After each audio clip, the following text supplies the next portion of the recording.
What's going on, everybody? That's right. You're looking at a remarkable Raider teacher. Check this thing out. Oh, yeah, that's me, buddy. Right here. Drink it in, guys. Remarkable educator. And I just want you guys to know that because I think I'm a remarkable educator because you guys are somewhat remarkable students. I'm not going to say you're the only reason I got that, but I'd go ahead and say it's like 50-50. So, appreciate you. Appreciate you guys on a great year. You guys were way better than I thought you were going to be. I thought freshman was going to be awful. Like, knock myself unconscious awful. And I'm going to be honest, I only really wanted to knock myself unconscious about 1/5 of the day, 1/5 of the week, so about 20% of the time. And I thought it was going to be 100% of the time. So thank you guys for making 80% of my day significantly better than I thought it was going to be. So the only way I think I can repay you is by going over this little guy in a very, very quick manner. So again, never going to rehearse these things. It's just going to happen. And if it's terrible, it's terrible. But hopefully this will help out. You can go on my plan book and get a top 25 topics. You should have already been taking notes on them. But I'm just going to go through it one more time to make sure you guys are ready to go because we're going to have exams starting tomorrow. Best way to study for this exam is to watch this video and then to look through your note cards and make sure on those FRQs you write. Explain as a paragraph. Restate the question. Okay, restate the question. If it asks you, give me one way that you identify the House of Representatives as most directly connected to the people, restate that. One way the House is we know the House is most directly related to the people is they serve 2-year terms. That is shorter than any other office. So every 2 years, the people can directly get rid of them. Okay, use the language in the question. Okay, 2-year terms, also directly elected by the people. All of them are up for re-election every 2 years. That's the answer to that. But make sure you restate the question and the answer, and then explain your answer. All right, explanations, guys. You will all do great on this. All of you will do great on this if you write good FRQs, because I really believe that you're all going to get 4s or 5s on the multiple choice. I truly believe that. But I really need you guys to crush these FRQs. So restate. Unpack your brain, underline, circle, underline all the verbs, explain, define, circle what you're supposed to explain and define, and use the question, use the language of the test in your answer, and I think you'll do really, really well. Okay, let's go through top 25 topics. I'm going to go through this. It's going to be a 20-minute video, okay? I'm going to get all this done in 20 minutes, which means I have less than a minute for each of these, and that's also with me talking about being a remarkable Raider as well as my boy Jigglypoof, who sometimes could be a wiggly tooth. That's right. Some of you guys might still have some wiggly tooths. You guys still losing teeth? I hope not. I don't really know. You're freshmen. Then we got Mr. Narwhal, just crushing it. He's supposed to have a horn. He lost his horn, all right? He doesn't like to talk about it. So don't tell Mr. Narwhal he's supposed to have a horn. It freaking pisses him off, guys. All right. Incumbency advantage. Why do incumbents always win? They win like 95% of the time in the House, 90% of the time in the Senate. Reasons why, you need to know them. No pork barrel politics. It's when they get legislation and bills passed to bring jobs or money back to the district to get reelected. So they have pork. They've got media coverage. Everyone knows who they are versus a relative unknown. So pork, media coverage, name recognition, casework. They can get Social Security checks from my mom. And my mom is going to vote for that person. No one else can go get and help out with Social Security quite like a congressman can. And so because of this, even though we hate Congress, incumbents are reelected 90% of the time. Pork, earmarks, name recognition, franking privilege. They send mail for free. Again, we talked about how it'd be super creepy if you just got an email or a letter from me and you didn't know me saying, hey, I'm Coach Sassinger. I'm running for Congress. I've been watching you, and great job. That would be super creepy. But if it's your congressman that says, hey, been checking you out, congratulations on whatever it is, you think that's really cool and you vote for him. So the franking privilege, he can send mail for free, so make sure you know that. Next up, the media. We need to know how media influences news, okay? 3 roles in the media. Gatekeeper. The gatekeeper sets the agenda. They open the gate to what they think is important, but because they think it's important, that's all we see, we think it's important. So we got gatekeeper.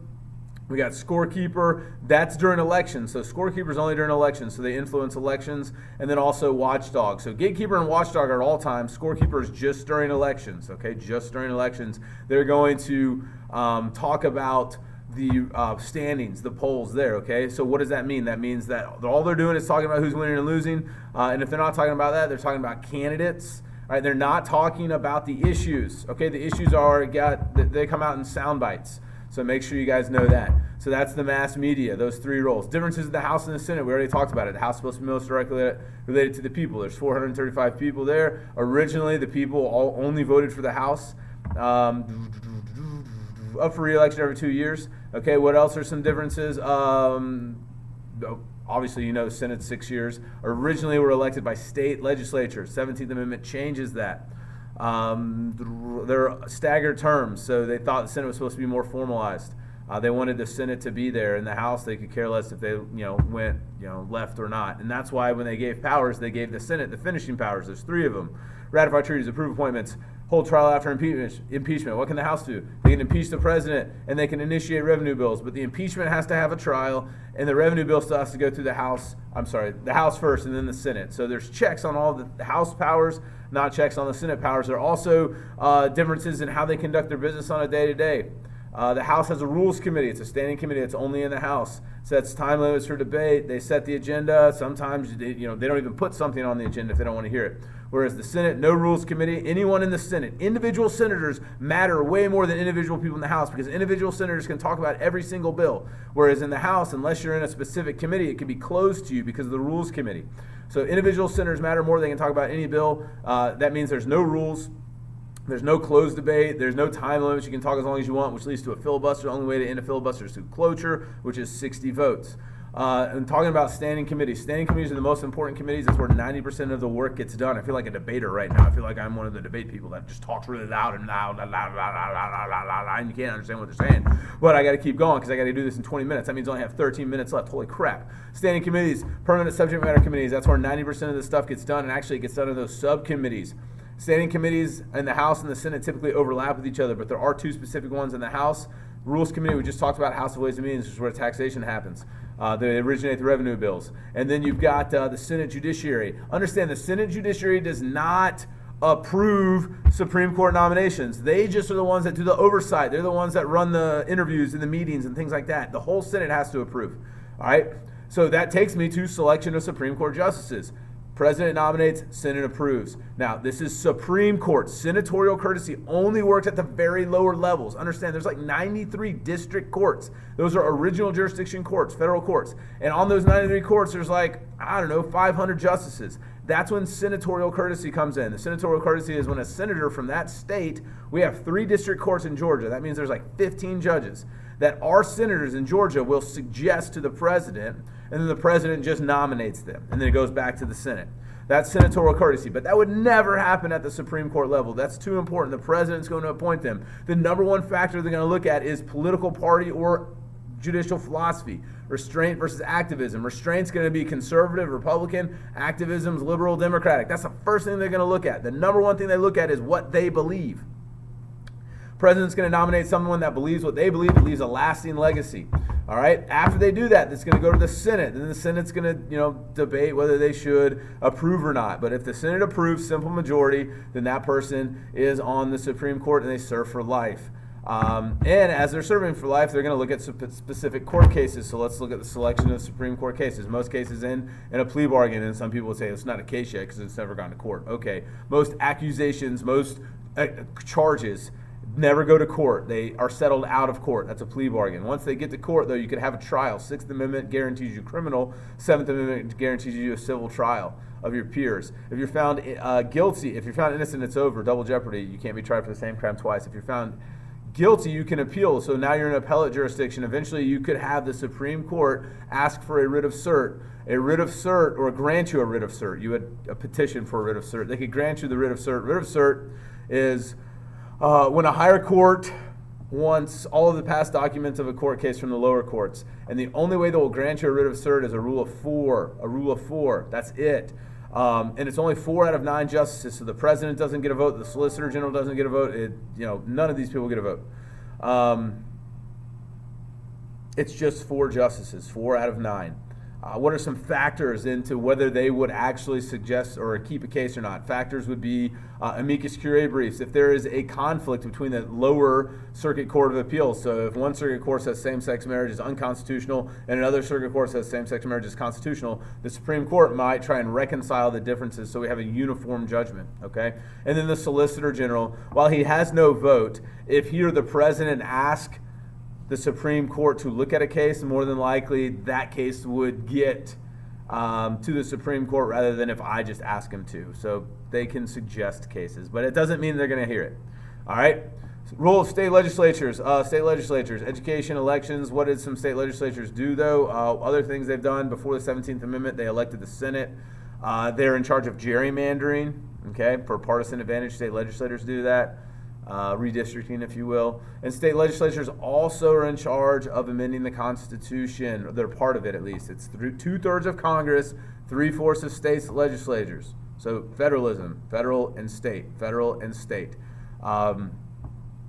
So there you go. That's what state legislatures do. Electoral college, winner-take-all system of the electoral college.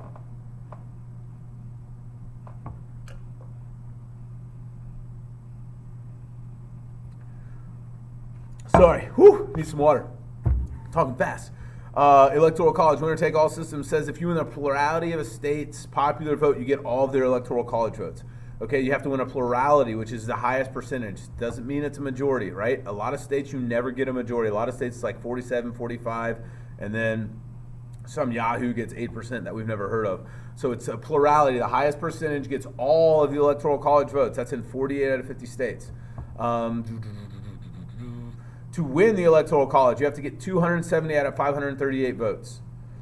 Why do we have 538 votes? It's 535. That's the people in the House and the Senate. So 435 in the House, 100 in the Senate. So every state, even freaking Wyoming, the worst state ever. I hate that state. Let's take a moment of silence for me hating Wyoming. I'm sending, right now you can't see it, but I'm sending the middle finger emoji to the iPhone of Wyoming. I hope they get it. I just sent 10. But anyways, Wyoming would get 3 electoral college votes because they have 2 in the Senate, 1 in the House. Plus, 23rd Amendment says D.C. gets 3. So it's 538 divided by 2 is 269 plus 1 is 270, simple majority. So in order to win the Electoral College, you have to have a majority of the Electoral College votes. In order for you to win a state's Electoral College votes, you have to win the plurality of that state, the highest percentage, unless it's Maine or Nebraska, and they do it a different way. Woo, if there's a tie or no one gets to 270, the House of Representatives selects the president, the Senate selects the vice president. Woo. Presidential primaries, open versus closed. If I can't, freaking, you know what open versus closed is. Republican versus Democratic. Republicans are winner take all. Democrat is proportional. Democrats have superdelegates.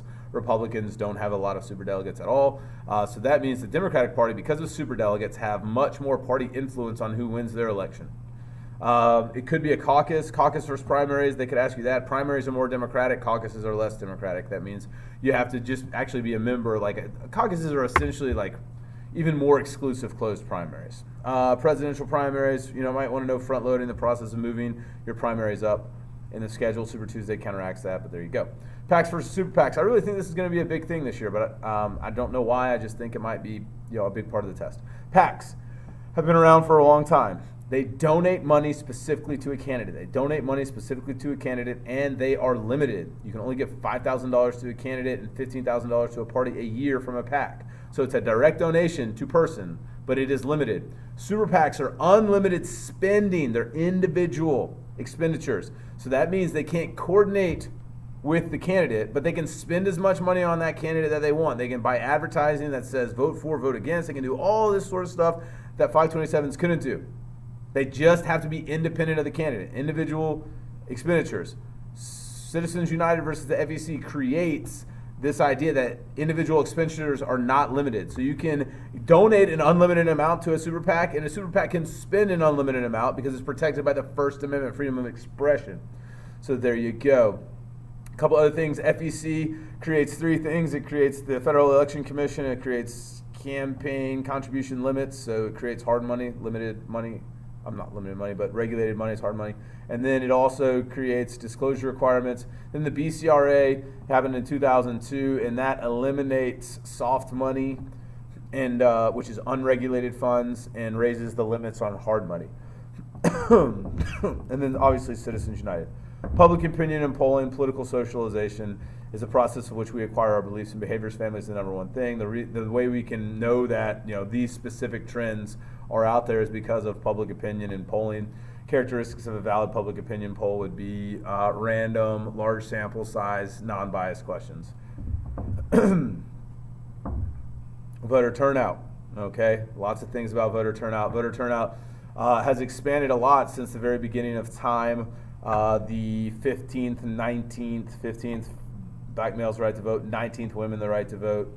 23rd, DC gets 3 electoral college votes. 24th is gets rid of the poll tax. 26th gives 18-year-olds. Those all expand voting rights. Okay, it makes us more democratic because more people can vote.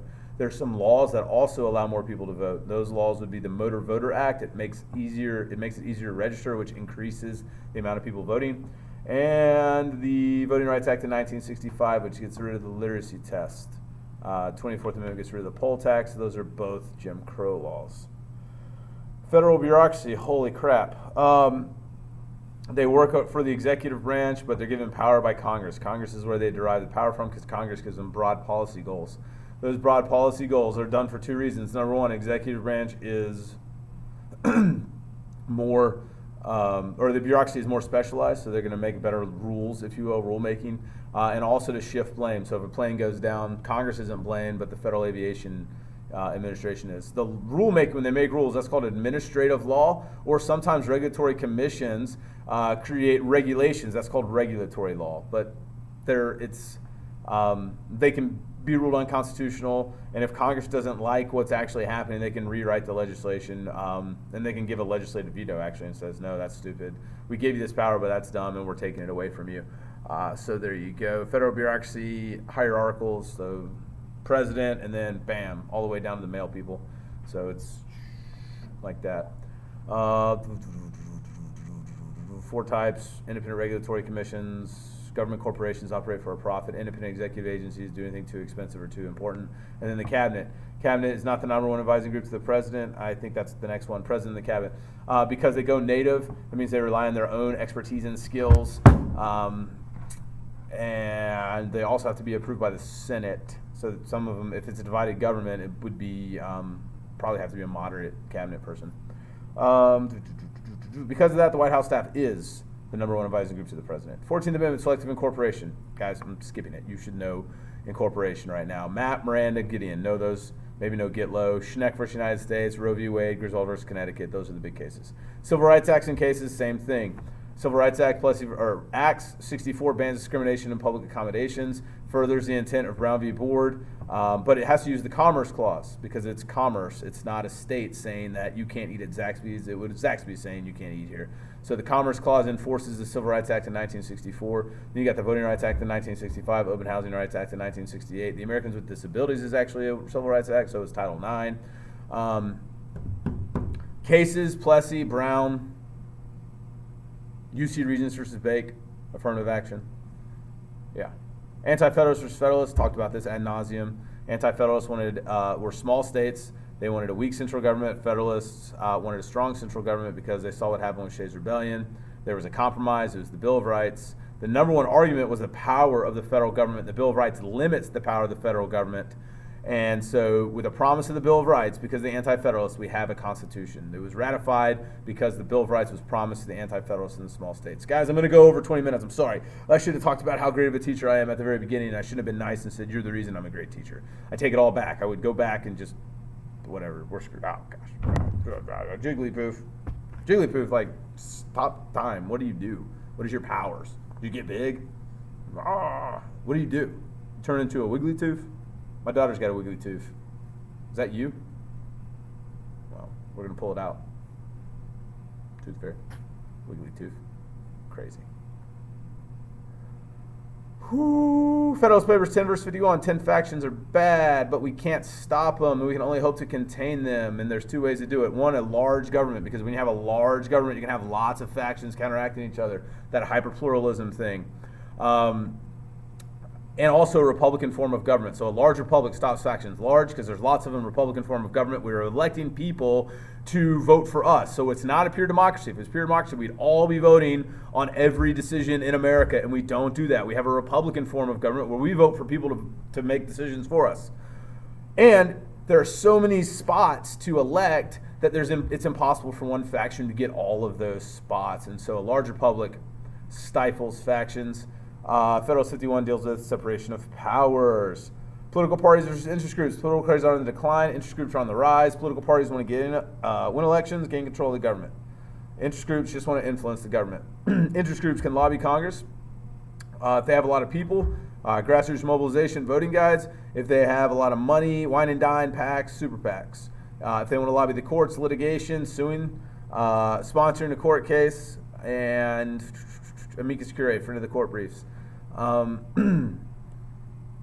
In order to help political parties, interest groups could donate money through PACs or super PACs. They could create voting guides.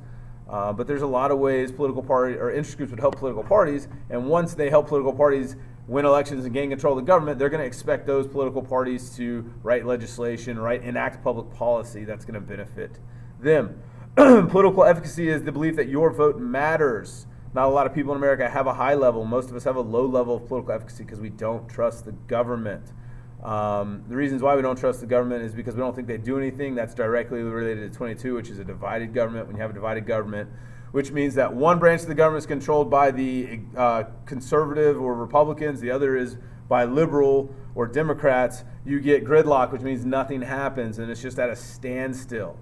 Right now, we do not have a divided government. Donald Trump is a Republican. He's in the White House, and Congress is also controlled by Republicans. So we do not have a divided government. But when we do, gridlock, nothing happens, and we just feel like they never do anything. It doesn't matter, so we don't trust them. We don't trust them because of scandals like Watergate or Monica Lewinsky scandal, and we don't trust them because of high cost of elections. It costs like billions and billions of dollars, so we think it's corrupt. Oh, lobbying Congress and the courts. Already did that. Yeah. Separation of powers and checks and balances, guys. If you don't know that by now, I cannot help you. 25th Amendment, or 25, federal budget and entitlements. Last, but certainly not least, the federal budget is called fiscal policy. It's taxing and spending in the federal budget. The OMB is now in charge of fiscal policy. The president proposes, then the OMB writes the president's proposal into this enormous budget. And the only way we can predict what next year's budget looks like is this thing called incrementalism. Incrementalism, it moves up in increments, and that is by looking at last year's budget and then adding a little bit more to it, right? But the OMB is in charge of writing that document. It is a huge job. They work for the president. They're in the executive office of the president. And after the OMB writes it, they submit it to the House, but the House then gives it to the CBO who audits it. CBO then gives a new audited version back to the House.